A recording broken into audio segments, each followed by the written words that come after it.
guys. I am excited.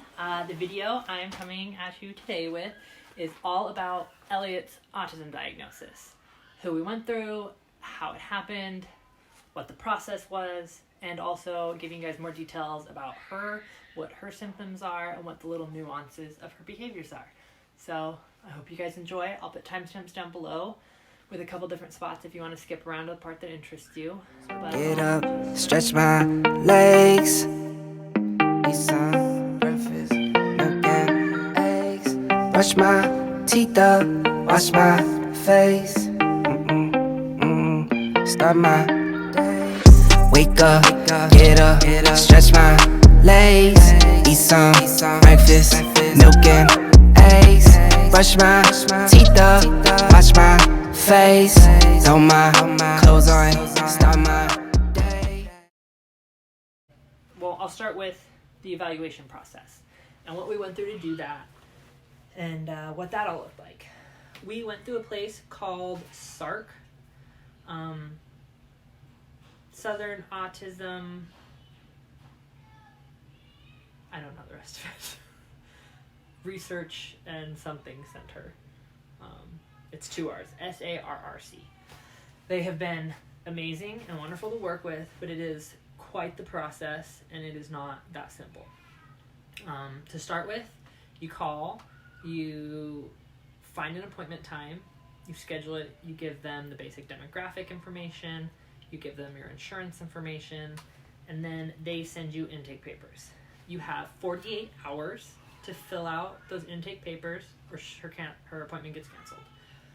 And then it's a lot harder, they said, to get in with them if you don't get in that 48-hour time slot. They can re-get you in, but it's much further down the road and you lose priority scheduling. When I scheduled her appointment, I think I scheduled it the first available was like 3 months out, 3 or 4 months out was the soonest available. So 48 hours, had to fill out the intake papers. It included a large amount of medical history, demographics, all about, like my pregnancy with her, their birth, everything, medical-wise that's happened, and some basic like questionnaires about behavioral, age-wise, where her development's at, things like that. Next was a phone call verifying everything had been received, everything was still set up, and we still had that appointment coming up. And then there was another phone call that was a 40-minute phone call, and it was about a month or so before the appointment, maybe 3 or 4 weeks before the appointment. And they go over the whole process of what it would look like leading up to the appointment and at the appointment and all of the steps we were going to have to go through for that. And the next step was an email with those instructions that we went over on phone, the details of that, and also the link to the NODA app, N-O-D-A, and it's an app I had to download, and SARRC has an account with them, and I had to log in and create an account and enter in the SARRC information. And then they had 4 categories of videos, 10-minute videos that I needed to take and I needed to set up to do with Eliot. One of them was her playing by herself. One of them was her playing with her siblings. Another was a family mealtime and interacting with her at the family mealtime. And then another was parent concerns and videos of the things that I specifically had worries about. After that was a 1-hour phone call doctor's appointment with an MD that is trained in autism, and he went through, and it was just with me, not with Eliot, just with the parent, and they asked a bunch of questions, different developmental stuff, evaluation type stuff, and they got all those details down. About 2 weeks after that appointment, I received an online questionnaire that was an autism specific evaluation type that I had to fill out and turn in. And then we had a 3-hour telehealth appointment that would have been 3 hours if we'd done it in person. Either way, it would have been the same amount of time, but a 3-hour appointment, and they said it can be as long as 4 or 5 hours, but we were able to do it in 3. And that was with me and Eliot, both present the whole time. The first part of the appointment, they were asking me questions, but they were also specifically observing her and how she handled, not being the one that was being interacted with, and being, listening to my questions and handling, the patience of that. That was all kind of part of the diagnostic routine. They next moved on to evaluating her and doing assessments specifically with her and not with me, and I just observed and sat there. They did cognitive testing, and they put pictures up on the computer screen, and it had A, B, C, D, and E, or similar style to that. And they would ask her a question and ask her to tell them the corresponding letter to what their question was. And that was specifically doing cognitive testing, where she's at, in regards to her peers intellectually and with, information and knowledge, what things she knows and doesn't know. After that, they did pattern recognition, and like they'd have a bunny and bunny ears, and then they'd have an elephant, and then they'd have 5 different animals' ears, and they'd ask you to pick. They'd ask her to pick one. What goes? Well, the question would be, what belongs in that empty space? There'd be a question mark, next to the elephant. And they had lots of different questions set up in that way for pattern recognition. A triangle with a circle in it, triangle without a circle, triangle with a circle, square without a circle, and then what? And you'd have to pick out of the lineup what goes there. Eliot, especially with the pattern recognition, had a lot of issues. Like the one I just described with the triangle, then triangle with a circle, square. She should have picked square with a circle or a square in the middle. But instead she picked the matching square. That was just a square. And she did that many times with it. She has a hard time recognizing patterns and understanding, what goes next really in that type of an evaluation type scenario. Then they went on to, they showed pictures. They had 3 pictures of what Eliot labeled was superheroes. But it was just, one of them was the bad guy from Avengers. But then it was just like 2 other people. One was like a ninja looking guy, well, karate guy, I should say. And then there was a female, I guess, superhero kind of looking thing. I think she had a sword or something, I don't know. And they had her make a story with that. And then she would make part of the story, and then the doctor would make part of the story, and then Eliot finished the story. And they went back and forth a couple times. And they just kind of watched what she came up with, how she came up with it, how she described it, and how that all worked. The next part of it, they had, they asked her questions, and had like a conversation with her. The doc at one point had a cat cup, and she held up this cat cup and was talking with Eliot and telling her, my friend bought me this cup.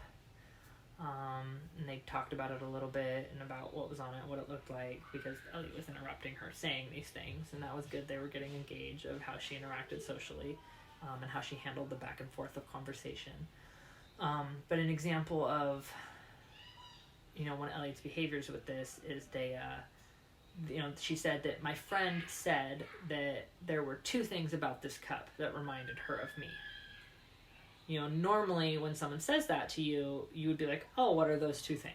That would be the natural response in conversations. Well, Eliot didn't care, didn't respond to that at all, just kept talking about what she was interested about the cup. Didn't ask, well, what are those 2 things, or any of that. And so that's one of the examples of that social interaction that Eliot's lacking. They continued to have more conversations where it was very structured. The doctor was seeing how she responded and what her type of, what her behavior was, what her understanding of the conversation was, and the tracking. And then they also had like pictures of people with emotions, and they'd ask her to identify the emotion. The first one was someone in like a parka, with like a furry hood up, and they were smiling and looking up. And Eliot correctly identified that as happy. But when asked what in the picture told her that person was happy, her response was, "'Cause it's snowing and snow is great." There was no snow in the picture. The person was just in a cold coat and looking up. So I could potentially infer that there was snow, but she didn't answer like, she's smiling or anything like that. And then it had similar things with the other emotions, where Eliot would always kind of put this elaborate story on it, but never say anything about the people's facial expressions or what, their arms crossed. None of that. She wouldn't say that that's why she understood what the emotion was happening. And then on one of them, a person was like, and Eliot was, kind of looked at it confused at first. She's like upset, amazed, and the doctor tried to go with amazed because it would work for, that emotion. But Eliot corrected her and was like, no, I don't mean amazed. I mean upset. She's upset. She's angry. She's upset. And went into saying that, she's upset, although it's just a person like that. It was just a close-up on their face. And Eliot said, it's a teacher, and she's upset because the kids ripped the wall up, and it's going to cost her $200, and that's a lot of money.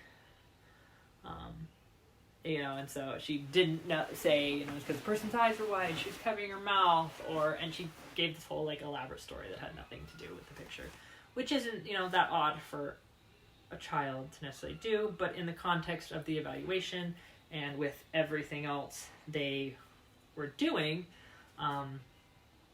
the doctor said it was very clear to them that she is autistic, and the doctor left for about 20 minutes after we did all of these evaluations, and she scored everything, because the things she were doing were specific evaluations.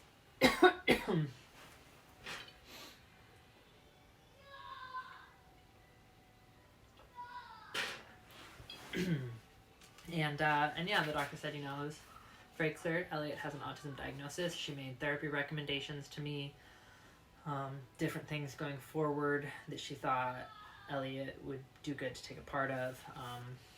Some of the programs were for later down the road when Eliot's 12 or 13, but she also had specific recommendations for things I needed to do with Eliot now. And it was very good. It was very nice having someone recognize and understand Eliot. I was going to give you guys a little more in depth of kind of personal things that Eliot does, or also, that's one of the things. The doctor, one of the more things from the evaluation that I forgot. The doctor asked Eliot to teach her something. And the doctor said, I'll teach you something first, and then you teach me. And the doc taught how to make a peanut butter and jelly sandwich. It was like, you take the bread, you take the knife, and you smear it on. And, showed doing hand motions and all of that. And then asked Eliot to teach something. And Eliot picked, brushing your teeth. Well, Eliot, while she talked, she's got her hands down her side. She was very monotone like this the whole time. Just, clearly spending a lot of time thinking and getting it out. No hand motions, no go like this, brush your teeth, nothing like that we naturally, people naturally do. Eliot was just incredibly monotone. The doctor also said Eliot clearly had a hard time controlling the inflections of her voice, or the level of sound. Sometimes she'd be really, really loud, other times she'd be more quiet, and it didn't match necessarily the intensity of what she was talking about. Or the person she was talking with, which is also another clear sign for them that was clear about autism. But yeah, so that regulating vocal inflections or tone of voice is something that Eliot does. The monotone and no hand movements. She also, in the evaluation and in life, has repetitive phrases that she says and relied upon. I can't remember what her specific phrase was she kept saying to the doctor, but was like something about, oh yeah, that's a lot of money. And she said that multiple times about different things, although it wasn't particularly in context or what they were talking about, but Eliot would find a way to make it about that and say stuff about that. And people with autism tend to have, repetitive phrases that they rely upon, that they use in conversations. It just isn't a neurotypical thing. Eliot does awkward eye contact.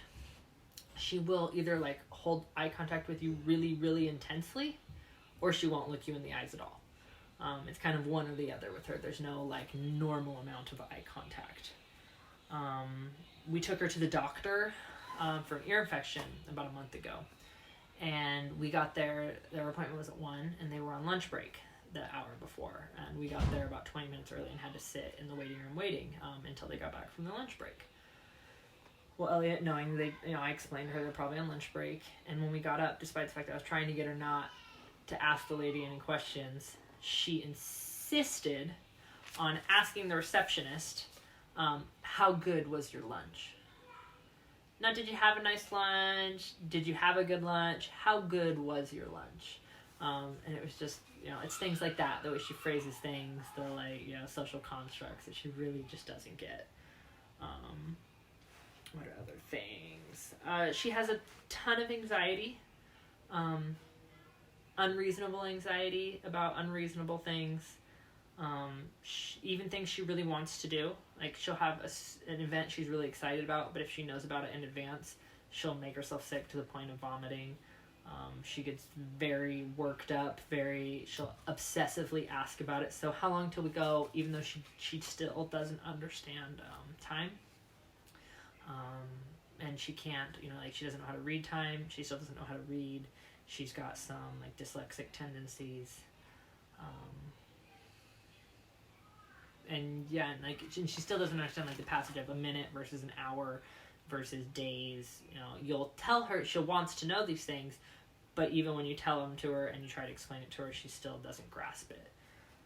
But she'll have a lot of anxiety around things, and she has unreasonable fears. Like, for years, she'd tell us she was afraid we were going to fall off a waterfall when we would drive. We would commonly drive next to a lake, but there was no waterfall anywhere around, but she just had this stuck, we were going to fall off a waterfall. She currently suffers with some severe separation anxiety, and she can't handle us leaving her. And she says, she thinks that we're never going to come back, and really obsesses about that. She also regularly has obsessive thoughts. She's had some sad, kind of upsetting, scary thoughts, where she has seen a show or something where someone didn't have eyes, or a creepy kids show, but she has told me she really suffers with thinking about taking her own eyes out, and that she doesn't know that she's not going to do that. And she's gone as far as to beg me to hold her hands because she felt like she had to take her eye out.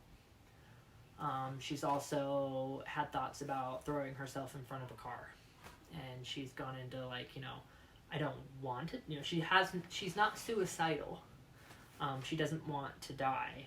But once she has that thought of, she doesn't understand that thinking something or having it pop into your head doesn't mean you're going to do it. She thinks that because she thought it, she's going to do it. And she would, we had to worry a few times on walks and stuff if we had to really control her and stop her from running in front of a car. So yeah, she has obsessive thinking, and she'll really focus on things. And besides, the scary things, she will, she loves JoJo Siwa, and she'll obsess over JoJo Siwa. She wants JoJo Siwa bows, she wants this, she wants that, and she'll just be all about it.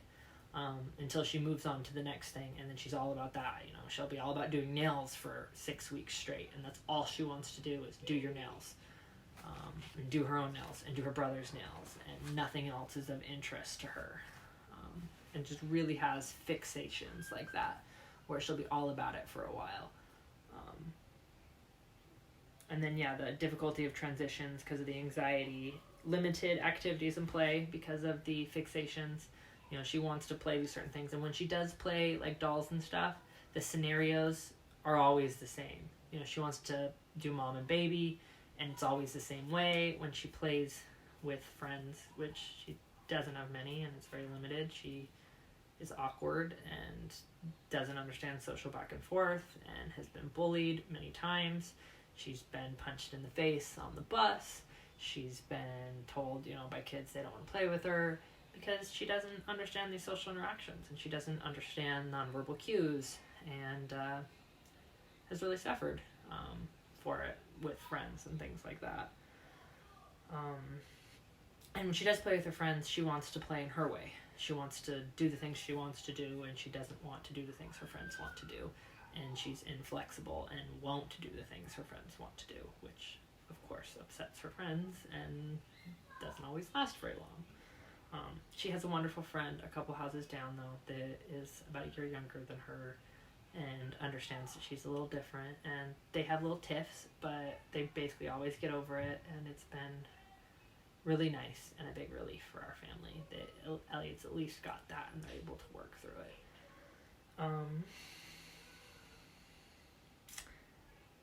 Let's see, everything else here.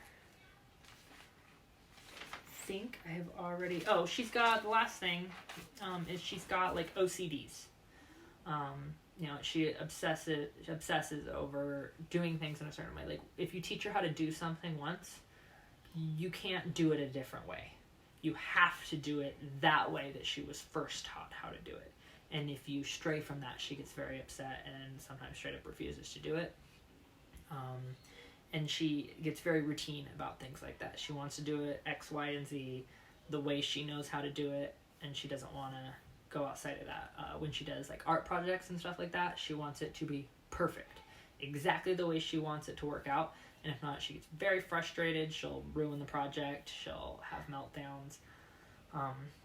She also, in general, will have meltdowns and, a behavior explosion. We have had to restrain her a couple of times because of the risk of hurting herself.